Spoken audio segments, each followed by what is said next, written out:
Welcome to this edition of the Million Dollar Mastermind podcast. This is where we pick the brains of high achievers from all walks of life and get their hard-earned, real-world insights on winning. I'm your host, Larry Weidel. Hello, everybody. Let's have some fun this afternoon talking to Anousheh Ansari. And Anousheh's just told me she's in Maryland right now. She's based out of Dallas. And so, Anousheh, what I like about in reading your bio, you're someone who obviously came up with a certain unique passion and you made certain things happen in your life. And that's what I want to hear about. So as you were growing up, what motivated you? What did you get excited about? And how early in your life did that light bulb go on, that this is something that really captivates me?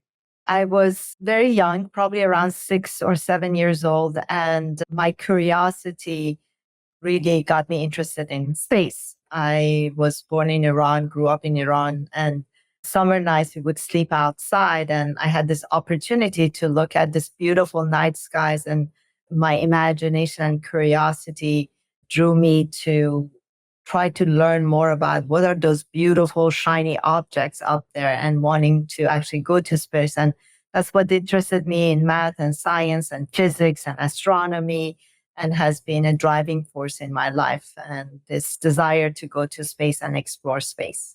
And just to tell everybody, give them an overview to what their appetite. You didn't go to the moon, but you did everything but. Talk about that. You have been in space. Yes. And you didn't do like William Shatner, where they shot you up like a monkey in a seat and you go up and you come back down. No offense, William, but you were up there for quite a while. Talk about that. Sure. I was actually inspired by Star Trek. I was a Trekkie and watched Star Trek growing up and wanting to actually explore the universe on board Starship Enterprise.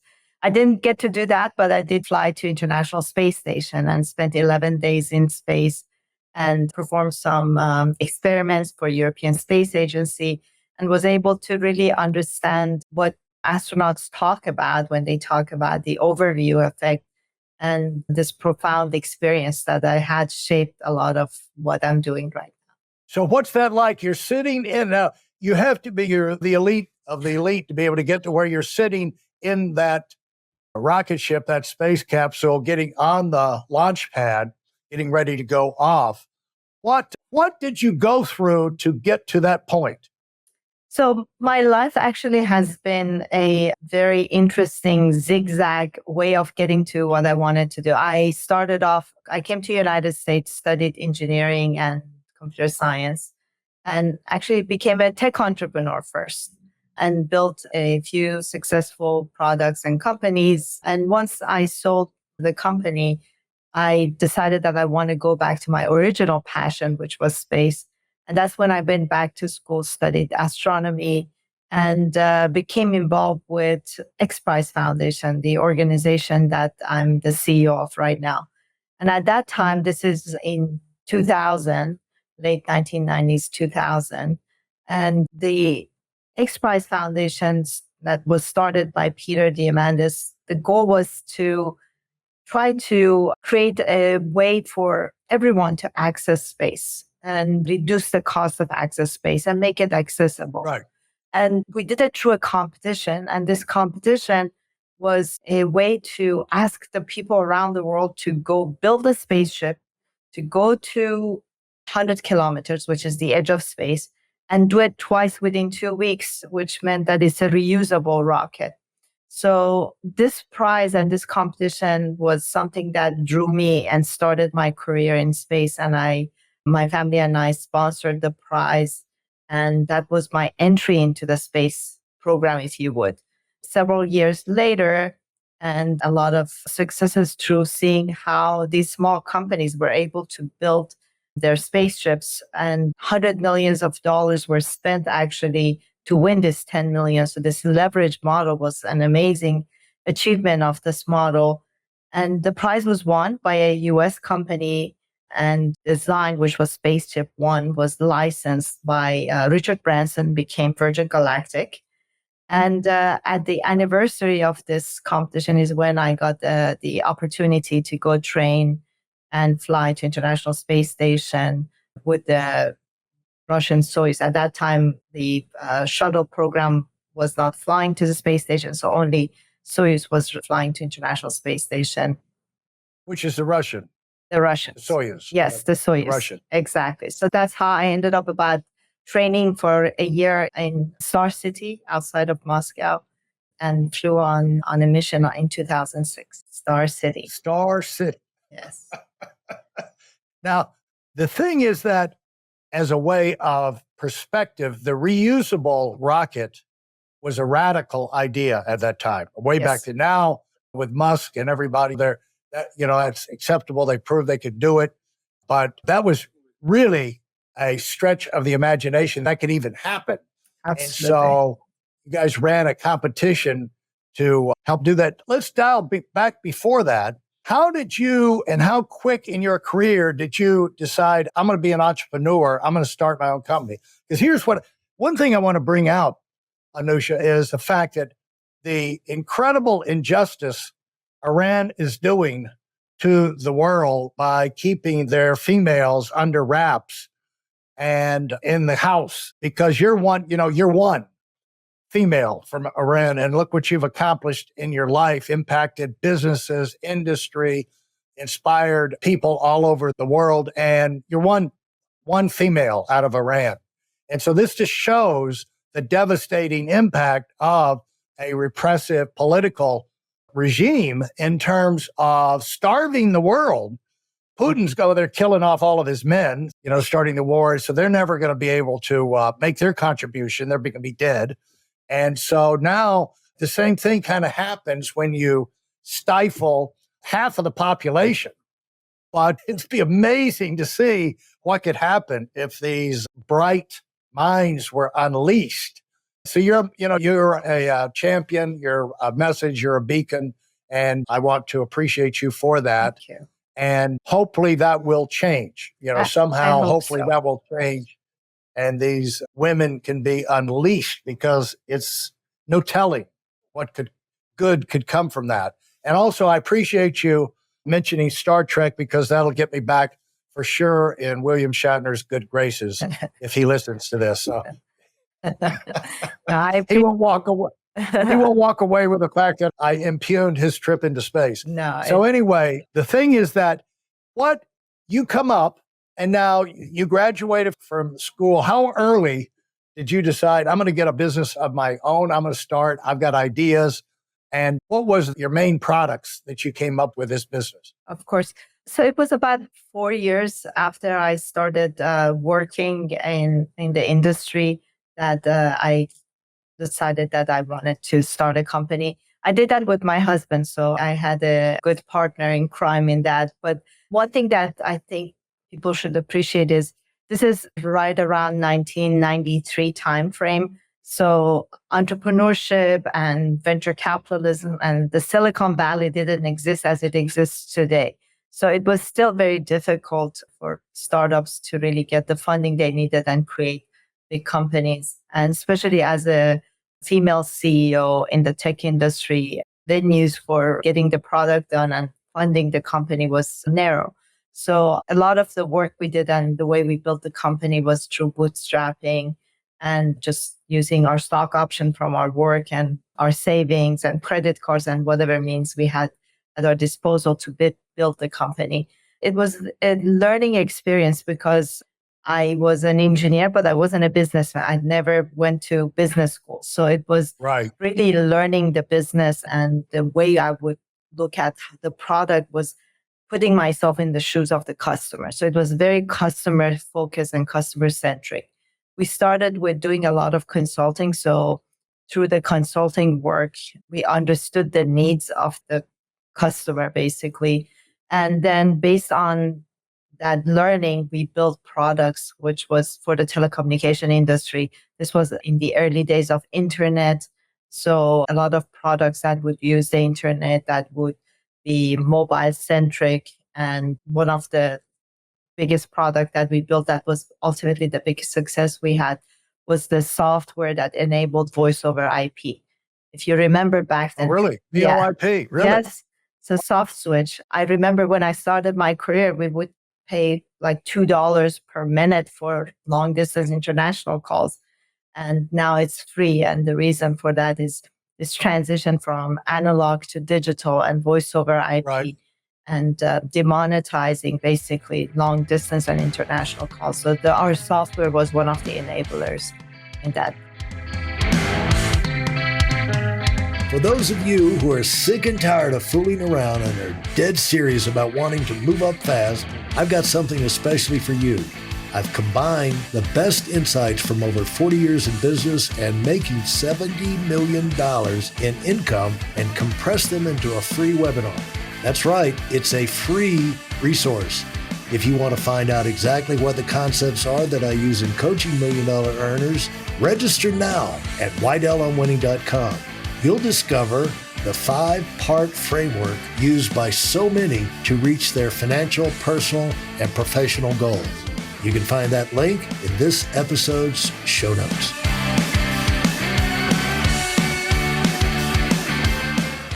And how did you guys write the software? Or did you hire software engineers to do it? Well, we had a team who built the software. So we had about 50 software engineers building different products. With one major one was the soft switch product. Wow.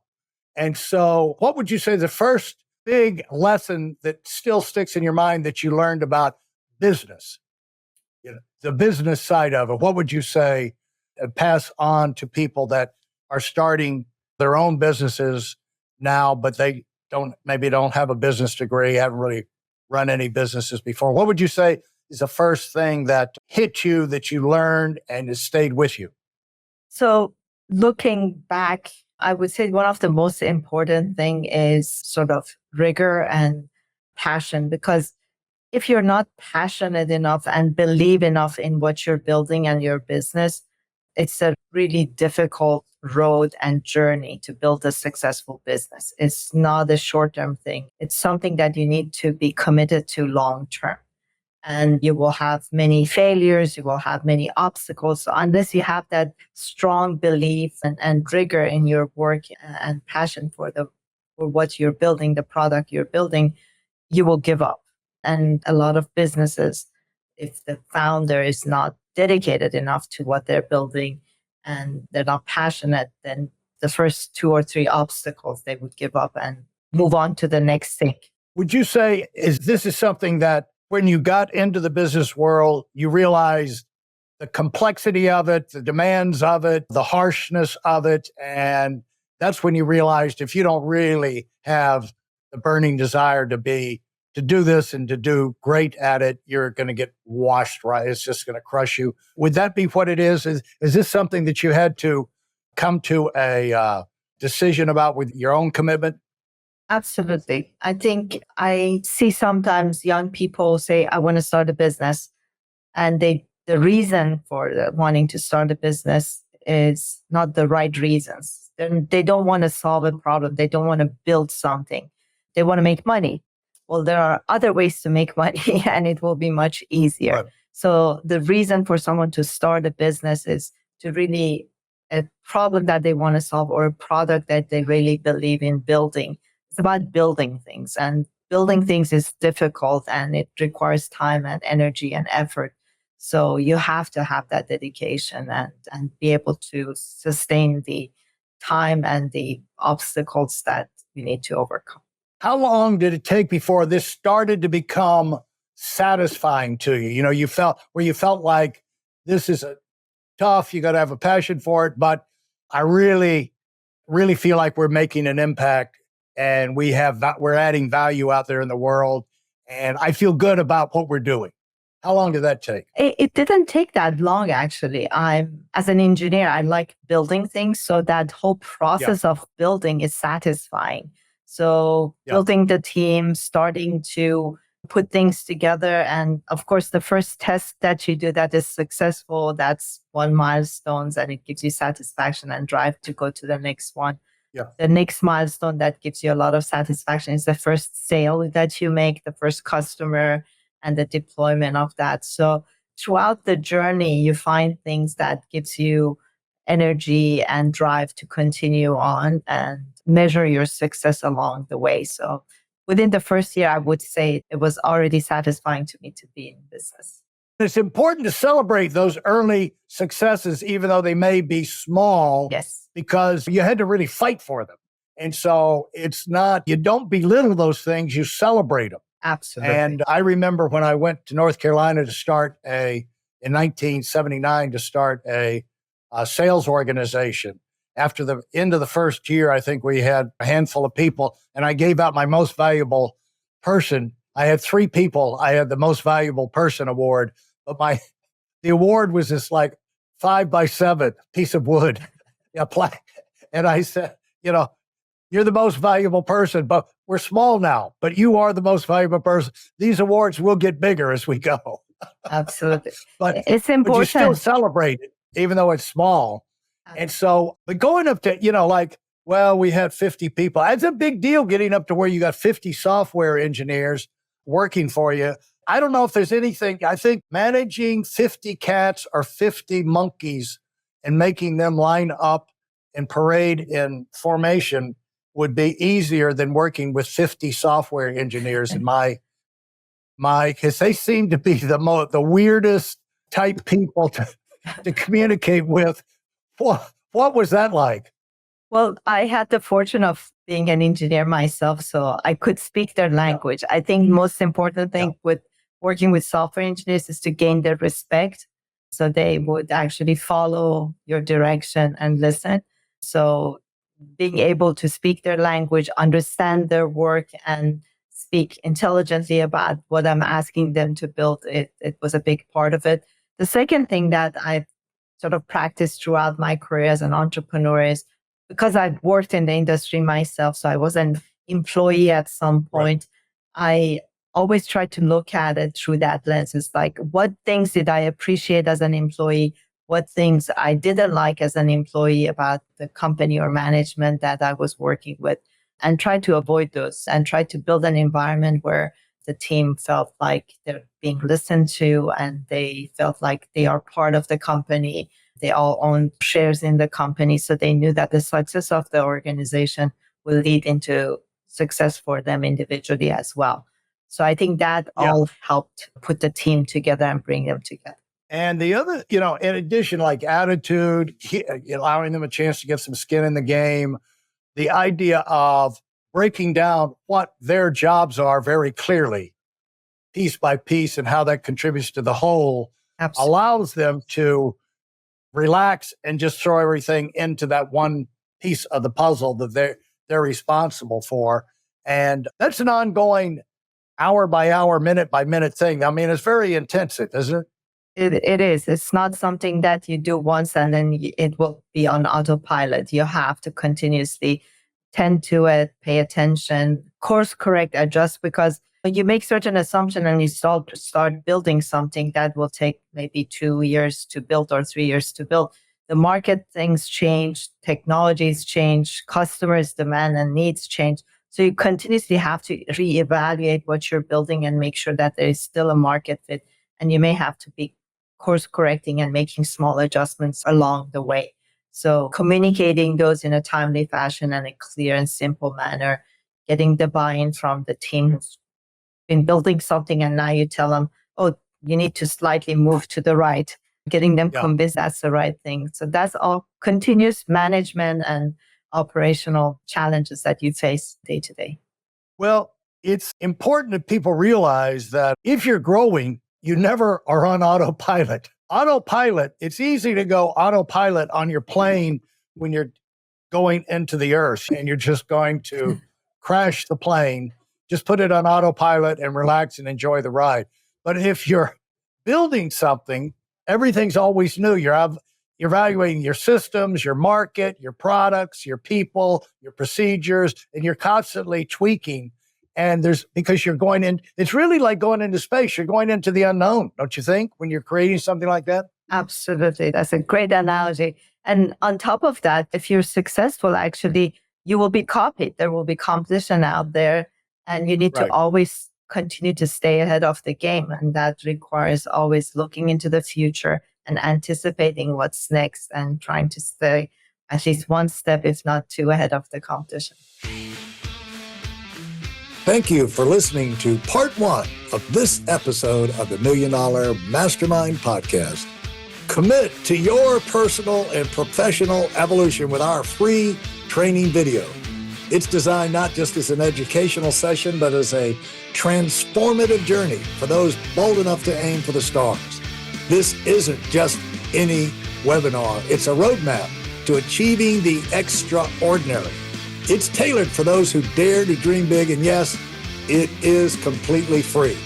Join us in a network of ambitious professionals ready to take their careers to a new heights. Secure your spot now at weidelonwinning.com, and let's unlock your potential together. Thanks for being part of this community.